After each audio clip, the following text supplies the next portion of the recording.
I believe there are two big misconceptions around drug addiction, alcoholism. The first is stigma, like who belongs in the drug-addicted population. And the truth is it affects 20% of everybody in the human race. So it affects the rich, the poor, everyone equally. Doesn't matter religious backgrounds, all those things don't matter. The other big misconception is around recovery.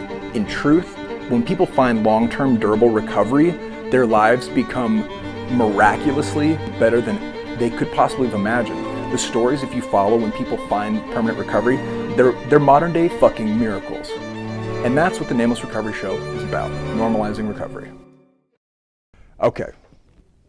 We are rolling right into a brand new episode of the Nameless Recovery Show. I'm your host, Estil, Wallace, and today a very special guest, a former Playboy Centerfold author, best-selling author. She's a recovery coach. She's also been a recovery companion. Long time in recovery. She writes for Recovery Today, none other than Dona Speir. Thank you for having me, Estil. It's really nice to be here, finally. I mean, we've been planning this for months and months and months. We have. Thank you for being here. Her book that just came out in the last year, if you haven't read it yet, order it, get it on Amazon or wherever you can find books, The Naked Truth. I just finished it. Thank you for writing it. Thank you for reading it. That was really kind of you. Yeah, that was pretty raw. It's all out there. I know. You know what? When I wrote the book, I had a sign up on my wall in front of my computer, and it said, "What would you do if you weren't afraid?" And so every time I started a chapter, I would look up, like I'd pause and I'd look up, and I'd go, "What would you do?" Oh yeah, if I wasn't afraid, what would I put down? I would put down the raw, naked truth of what happened in my life, and I did. And that's the title of the book. It's a great title. Thank you. It's a great title. A pretty wild ride. It was nice getting to know you a little bit before this as well. And as I mentioned over lunch, you lived a lot of life in the first 22, 23 years of your life. All that obviously is in the book. Right. I know, sigh. I know, where to begin? I know, I'm thinking, oh no, here's the story. Where to begin? Well, how long did you work for the Playboy brand? Okay, so I worked for Playboy for 7 years. 7 years. 7 years, which is actually a really long time for a Playmate to work. So 7 years doesn't mean I was in the magazine consistently for 7 years. But they do a lot of things besides just the magazine. Right, so we go out on the road as a Playmate, we sign autographs, we do all kinds of things, we do charities, we do openings, we do all sorts of things. Now that's not a bunny with the ears, that's as a centerfold, okay? Then I was able... I'm not sure, sorry to stop you, I don't know if I know the difference between a bunny and a centerfold. Okay, yeah, that's very, very common because I get called a bunny a lot. When Playboy had the Playboy clubs, a bunny with the ears and the tail, I like that, with the ears and the tail, was a cocktail waitress. Okay. A centerfold is a girl from the middle of the magazine. There's the centerpiece. There's only 12 girls picked a year, over hundreds of thousands that are submitted. And that's the difference. And you're a centerfold. I was a centerfold. This is where I'll probably flash a couple of pictures. Okay. Not like from the middle of the magazine, from the covers. Right, I got from it. The covers. Right. Yeah, I did a lot of foreign covers and things. Yes. Beautiful. Thank you so very much. beautiful photography. Yeah, it was a long time ago. It was in the 80s. That was so I shot the first time I shot for Playboy. I had just turned 19. Wow, it's young. I was a baby. I was just a baby when I shot for Playboy. I mean, I was a little girl. Looking back now, you know, when you're that age, you just think you know everything. You know, 19, 20, 22, you know, you just think you know it. Even when I was a teenager at 15 or 16, I thought I knew everything. Mm-hmm. But at that age, you thought you knew everything. I look back at those pictures, and I hadn't even lost my baby fat when I shot Playboy. Yeah. In the book, you talked about comings and goings at the mansion, and then you had gotten sober and you were still working for Playboy in the early parts of sobriety. Right. So this is what happened. So I had gotten sober originally in 1982 when I was 18 years old. I mean, I had a really bad drug addiction, severe. I mean, we're talking lock myself in a closet 7 days, you know, doing social cocaine use, smoking things that were in the carpet, that kind of drug use. And back in 1982, I mean, this was the era of Richard Pryor. So most people don't even really remember that unless you're my age, which is... I loved Richard Pryor. Okay, well, do you remember when he burned himself up? So I was smoking what they called freebase back then. Yeah. And we were making it with all, ether and all kinds of stuff. So that was way back then. So when I went into treatment in 1982, the Betty Fords weren't around. There wasn't a treatment on every corner. They didn't know my parents didn't know what to do with me. I weighed 97 pounds, and I mean, my hair was falling out, my fingernails were burnt off. I was a mess. I was a mess. So they found a treatment facility to put me in, and I stayed sober, if you want to call it that, dry, for a year. And in that year is when I was introduced to Playboy. And then when we were shooting what we call small camera, Playboy calls it small camera, and those are all the other pictures around the centerfold, that's when I picked up my first drink. And that was in about, September, October, maybe a year and 4 months afterwards, after I went through treatment, I picked up my first drink. And then I drank for 3.5 years. So I had some Playboy experience drinking, which wasn't real pretty, and I had a lot sober. So, which is pretty interesting to be in the new life, the journey into the promised land, so to speak, and to be working as a model. It wasn't hip back then. Like now, like you see celebrities and they've gone through treatment and they've got their face up, and I'm Robert Downey Jr. and I'm sober and I'm, I'm Jamie Lee Curtis and I've got a zillion years. Back then, it wasn't cool to be sober. 82? No, you didn't know anybody sober. 87, when I finally walked in the door, I just celebrated 34 years. It wasn't cool. Like, if I would have said I went to rehab, they'd say, "What'd you break?" Right, like a leg or... Right, because it just wasn't. It wasn't trendy. It wasn't. It wasn't available as it is now. It's really, really wild, and you're flying all over the world. There's a horrendous part of the book where you're talking about filming a movie on one of the Hawaiian islands, Molokai maybe? When I was still drinking. Oh God, I could just feel the pain of everybody else on set. Oh, that was brutal. Yeah, the first night when I flew in. Yeah, do you want me to tell that little story? That was horrible. Yeah, that'll give I think anybody that hasn't read the book yet will get a flavor for what we were dealing with, the Donna we were dealing with then. Right, so I was drinking, and I was drinking pretty heavily, and we all flew in. I was the lead in the movie. I was the star of the movie. What's the movie called? Never mind. And it's funny, it came back and it's a cult now. It's a cult classic. It's frightening. It's terrible. Anyway, so I flew in to do this movie, and everybody flew in. The crew was already there. It was the cast coming in last, and everybody set up, and I went down to like the little poolside lounge to have a drink. Naturally. Right, and have another drink, because when I get one drink in my system, the phenomenon of craving sets in, and off I go. And my problem is when I drink, I don't know what's going to happen to me. I just don't know, and this is a perfect example.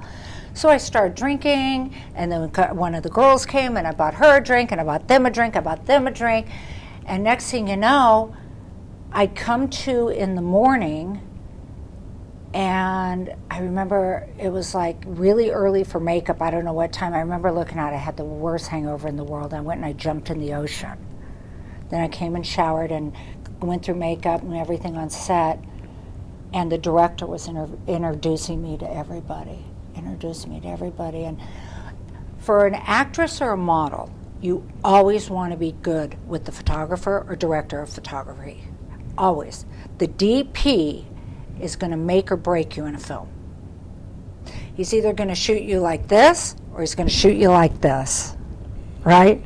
So you want to be good with the director of photography. So I go up to meet the director of photography. I say, "Hi, it's nice to meet you. I'm Donna. I'm da da da da da." He looks at me and goes, "I met you last night.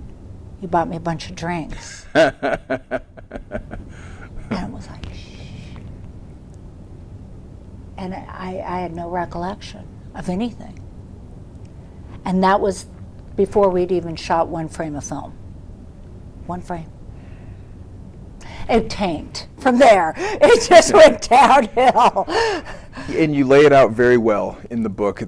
Obviously, the road to recovery is really tough. For damn near everybody that finds recovery, the price tag is high. And yours was no different. Your story was no different. So you get sober. You have a son. Yeah. You eventually bury your parents.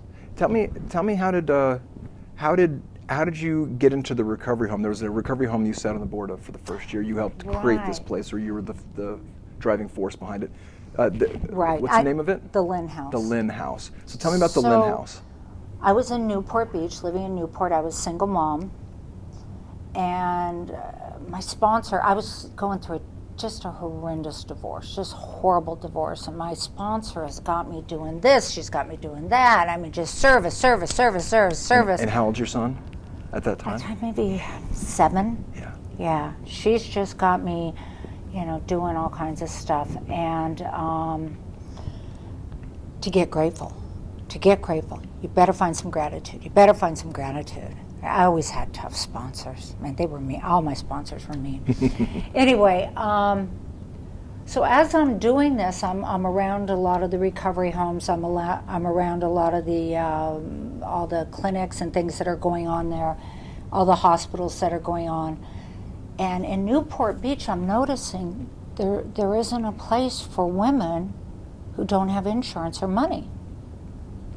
It's a very affluent area. It is. Newport's. Yeah, very affluent. And like Malibu and Newport Beach, they're the hubs of recovery in California. The hubs. And so it was like, well, why isn't there a place for women who can't afford to go somewhere? Why isn't there? So I started brainstorming. That was how it started. It was like, this is stupid, and plus, I had a lot of gals come in on my couch and that kind of thing. Ones that were, because I had a son. And so I started brainstorming with 2 other people and brought them in, and we figured out how to put together a 501c3 that was not dependent upon the state or federal money, right? So it wasn't a weight on the taxpayers, and how to have a home for women. We had 6 beds that we clothed, house, and fed for 30 days. And how did you fund it? We funded it through donations, and we ran it through volunteers. Awesome. We funded it through, it was kind of crazy. We funded it through people making donations, monthly donations, commitments and things like that, yearly big donations, and that's how we got it going. And a lot of prayers. And I don't know how the doors opened, but I got to tell you, the morning the door opened, there was girls waiting on the porch to get in. That's awesome. Yeah, and to this day, over 2,000 girls have gone through the Lynn House. Those contributions are what move the needle the other way towards goodness in the world. So thank you for the service you've done over the years. You're welcome. You know what? I'm just grateful to be alive. It's the absolute minimal I can do to give back what I've been given in 34 years. The minimal. Really. It's awesome. And in the end of your book, you go through and you provide resources, which I think is really, really cool. You've got tips for parents, and then you've got all these resources, 12-step 12-step fellowships. Let's talk about some of the tips for parents, because you're obviously a survivor of sexual abuse. Sexual abuse. So it's funny, I didn't, I never really, I went through a lot of therapy for that. I've gone through a lot of therapy for that in early sobriety. And I didn't think I was going to put that in my book. I didn't even know what my book, I just knew I was going to write my memoir. And I don't even know how all that got in, but it did. I just knew I wanted to write something that was my truth that could possibly help other people. And you had this sign. Yeah. What would I write if I weren't afraid? Afraid. What would I do if I weren't do if afraid? I weren't What would afraid? I do if I weren't afraid? So, you know, one of the things that came to me while writing and doing a lot of personal work, but also anyway, is grooming. So then let's talk about it a little bit. Yeah. Okay. So one of the things about grooming, and a boy or a girl, male or female, can be groomed by a predator. Mm-hmm. Okay. So one of the things that has been And predators can be anyone. right. We're going to get to that. A misconception about predators. That's what I'm going to talk about. A misconception about, and I'm talking about sexual predators, Yes. right? Is that, you know, in my generation especially, you know, you would think of the predator lurking in the bushes or driving up and snatching children, which of course happens, don't get me wrong. Sure. Right? But in order to be groomed, 9 out of 10 times, it's somebody you and your family knows. Because they have to get into the family structure, if you're a young person, to be able to separate you from your family. There has to be trust built. Yes, and they have to get within the family. So it's not going to be the drive-by snatcher. It's going to be Your girlfriend's dad. my girlfriend's father, right? It's going to be your next door neighbor. It's going to be your uncle. It's going to be the Cub Scout den father. It's going to be A wealthy comedian that befriends your parents. a very wealthy comedian that befriended my parents. Absolutely. They have to get within the family structure. They have to get to be a trusted person to separate the child from the adult. So how then as a parent, Mm-hmm. do I watch out for someone trying to groom my kids? So there's a lot of signs of grooming, okay? And the last signs, the big ones I'll tell you about. So there's a lot of signs of grooming. First of all, one of the other things besides separation, first of all, an adult has no business showing a large amount of attention to a child, unless you're a parent. But an adult doesn't. And that's a big sign right there. That's a red flag. So if you feel that red flag coming up, pay attention. Right? And they could disguise it as, your daughter is a wonderful ice skater. I want to do this for her. I want to do that for her. Yeah. So they'll disguise it. And that's how it happened to me. One man was a photographer, the other one was a famous comedian. I want to help her, both of them. I want to help her with her career. With your career, yeah. The first one, I didn't even want to be a model. I wanted to be a florist. The second one, I was so damaged, and here's the other thing, that predators can pick up on victims. Yeah. They can sense it. You can sense it. People in recovery, like who work in recovery, can sense a victim. Yeah. Right? Not just victim mentality, but a true victim. Yes. Okay. So there's a couple other things besides that, grooming.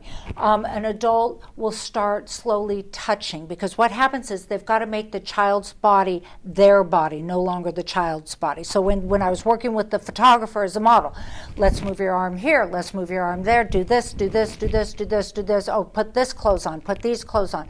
So my body was no longer my body was our body. And him touching and maneuvering me became normal. The other thing you hear about, they will start showing pornography, right? Very subtly. Well, here's some pictures of this, and here's some pictures of models, and here's some pictures of this, and here's a picture of a naked woman modeling, and here's a picture of a naked woman modeling, and here's a see? Mm-hmm. See? 14 years old. Oh, wow, really? Oh, that's beautiful. Yeah, that's beautiful photography. See the lighting on her? Isn't she beautiful? And they make it seem normal. Mm-hmm. So they normalize the touch and now the pornography. For a boy, have you ever seen a naked girl? Have you ever seen a naked boy? Have you ever seen people having sex? They normalize that for a minor. Crazy. You don't think about that, but that's how it happens. So that's another piece of the grooming. Then comes the blackmail stage, after an act has happened. If you tell someone, I will blank, I will harm your family, I will expose you because you should have known better, or You're a bad kid. You're a bad kid, or whatever they do. If you tell, I will blank, and that's when your child's self-esteem and their fear, they might start cutting, their grades will go down, they stop looking you in the eyes, they stop hanging out with friends, there's no interest in outside activities. Similar to drug use. God, it's heartbreaking. Start using drugs. It's heartbreaking. Oh, it is totally heartbreaking. So those are things on grooming, and I speak a lot on grooming. I go out and talk on grooming. So and thank God that you do. Yeah. Thank God that you do. And this entire subject of sex and sexual abuse, I think, is something that we should talk about more and kind of unpack. So I'll show one of these tasteful shots from you on the cover of Playboy. Right. So here on Playboy, yet I'm talking about grooming. Yeah. But I got to tell you, there was a time when I was a rotten kid and I was a perverted adolescent. Yeah, boy. all adolescents, look Yeah, through to the some magazines degree. now. It's the internet, right? Right. So I'll show a picture right here of one of your many Playboy covers where, yes, you're scantily clad or nude, but it's tasteful. You look beautiful. That, by comparison, what's happening today. Okay. Yes. I mean, and I don't even, because I don't watch pornography. I gave up on pornography like even before I got married. Right. So as a young man, maybe in my late 20s, I kind of gave up. Right. And just didn't need it in my life anymore. Right. But even in those years, that's talking, 10, 15 years ago, that even then, it was the availability of what was out there. It has gone so far from tastefully like, oh, there's a nipple there, to people having sex. To like hitting your 2 buttons on your computer and you can see live sex acts. It is live. It blows my mind, and we're beginning to get, I think, some awareness around how much abuse is actually being slipped in to the broad selection of pornography that's out there. It's not, in my mind, gentlemen's clubs, brothels from the old days. I'm thinking like in the Wild West movies. Right. There's some madam that runs the place. Right, with a big floof and a feather. Yeah, in my mind, it's while it's sexual and it's adult. In my mind, there's an element of like PG-13 to it. There just is, and maybe that's my age. So it's an undertone of sex without sex. Whereas when I sponsor guys, I work in treatment, I work with young guys, and when we start doing work around sex and around perception, and the lens that a lot of these young guys look through has really been altered permanently by the modern pornography that's out there, and it's really disturbing. Yes. I mean, at my core, I'm disgusted by the things that are out there for visual consumption. It is, it has changed. So back in the 80s, so what was going on then for Playboy could never go on today. Is Hefner in the Mansion and all the that? Hefner in the Mansion, no. No, that couldn't be happening today.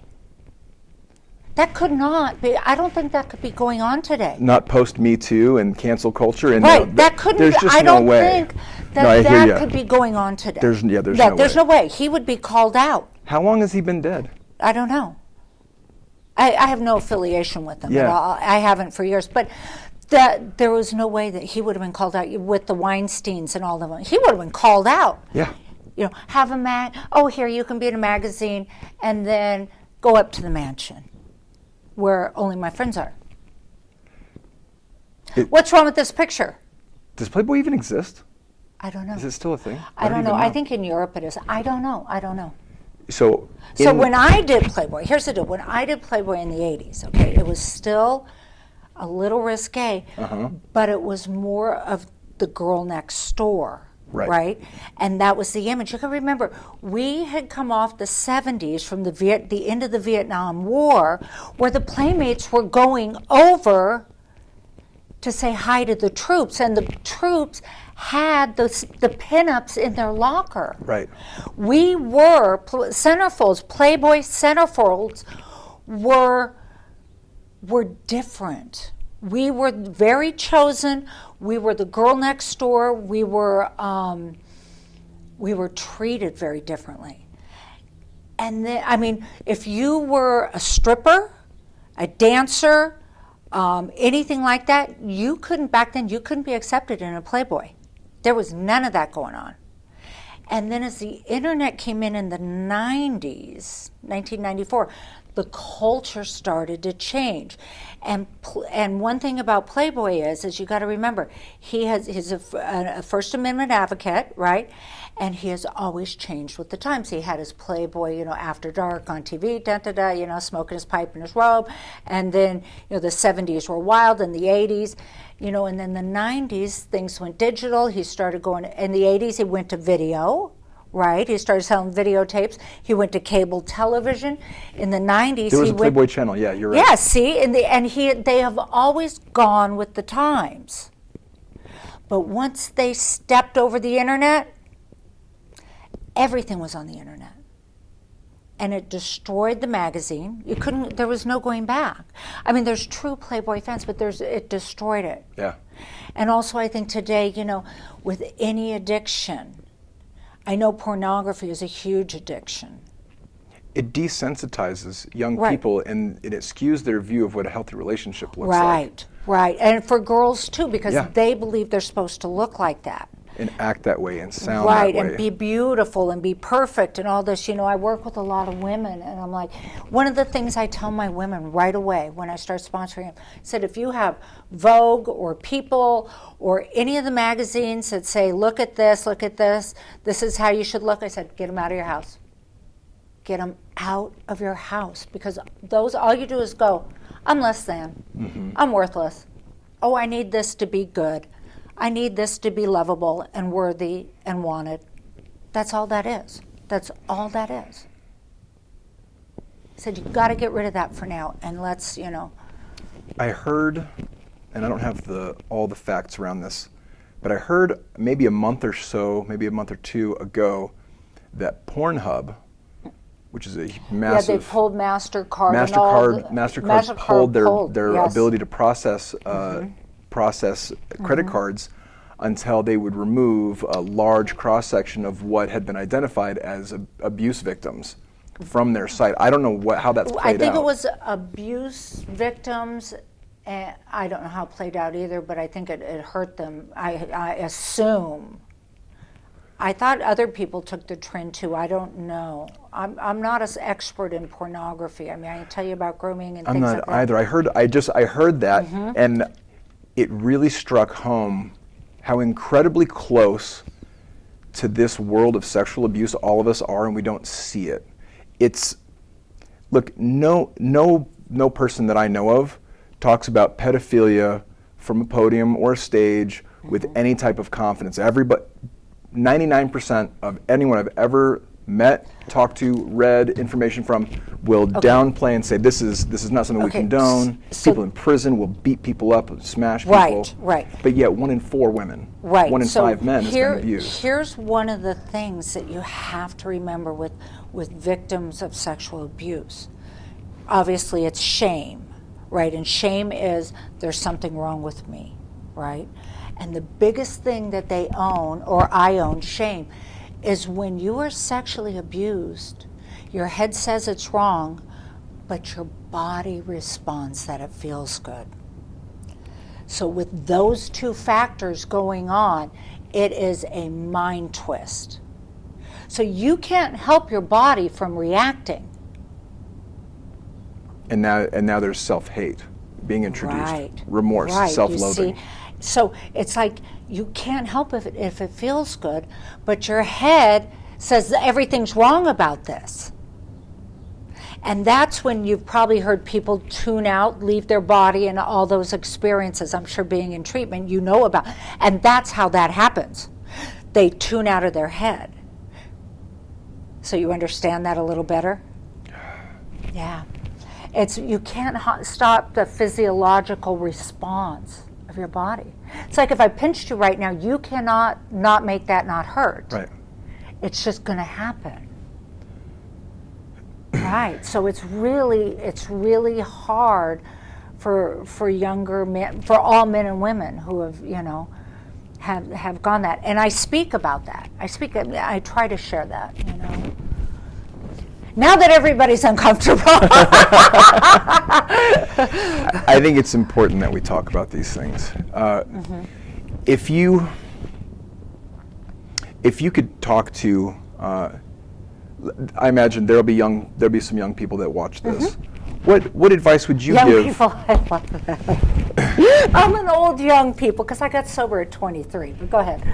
Go ahead. I got sober at 26. Okay. But I mean, the people that are just starting out in life and trying to figure things out. Yeah, and they're yes. What would you say to them if they're still looking at pornography and they're still trying to figure out who they are in the world and why some of their relationships aren't matching up with what they're watching on the internet? And I've never worked with anybody with the pornography addiction. Gotcha. What I know, this is what I know for myself. As long as I'm seeking outside myself for something, it gives the message to my mind that I am not whole. And if I keep giving that message, I will continue to seek outside myself. So I know that's really deep on pornography, but the reality is I have all the pieces I need. So we come to the program or we come to your clinic or whatever it is, we come to Cornerstone and we have that hole in our guts, right? And as we heal, we think people are putting it all back together. It's actually always been there. Right. We just quit doing the things we were doing. That's beautiful.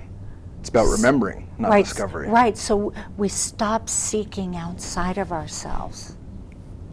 Just like everything else. Right. Okay, thank you for that. I know those are touchy subjects we just got into. Then let's shift gears. Let's talk about recovery today. Have you always been into writing? No.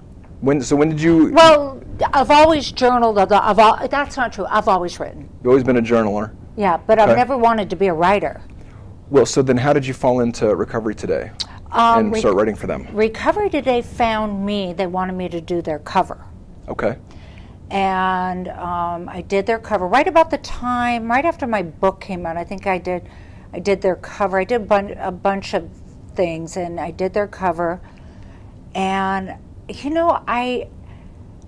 I think in the interview I was talking about how I work with so many people. Over the years, you work with a lot of people. I put myself out there because this is the way I look at it. When I first got sober, what if that one woman that I reached out to said no? I wouldn't be sitting on this couch. Same here. So when someone reaches out to me, I don't say no. So I work with a lot of people, and they ask me a lot of questions. I